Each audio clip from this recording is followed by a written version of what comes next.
Hey y'all, it's Desi. I just wanted to wish everyone a very happy new year. So we started with this Wicked box. I went to Five and Below and they had a lot of stuff for after Christmas, so I thought I'd make it since we went and enjoyed the movie. They had some chocolates and I found this really cute snack box, so I decided to make something for them for the party as well. Let me tell you, the sugar is real with the M&Ms and M's and the chocolate, and I guess New Year's is the time to do it, but it was a lot.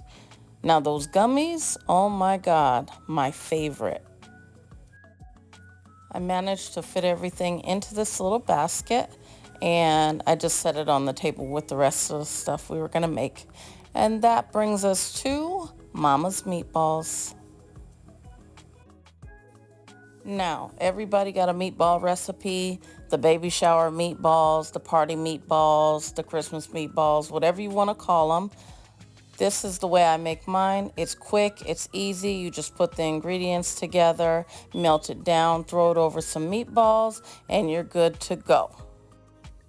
Now, you can certainly make your own meatballs, but I don't have time for that tonight. That's not happening.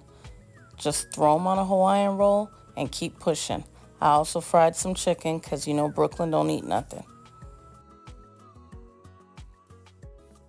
Now, waffles, I love to make them because, let's face it, there's always extras and it saves time in the morning. The kids like them better. You can put whatever toppings. They're just good to have around when you actually take the time to make them. So we did 11's waffles. We got some Doritos, and now we're going to do the Demigorgon cupcakes. These were a little more tough to do because Demigorgons are gross. Everything in Stranger Things is gross to me. But all in all, the kids loved them, and we're going to kick back and we watched our movie. Happy New Year. Thanks for watching.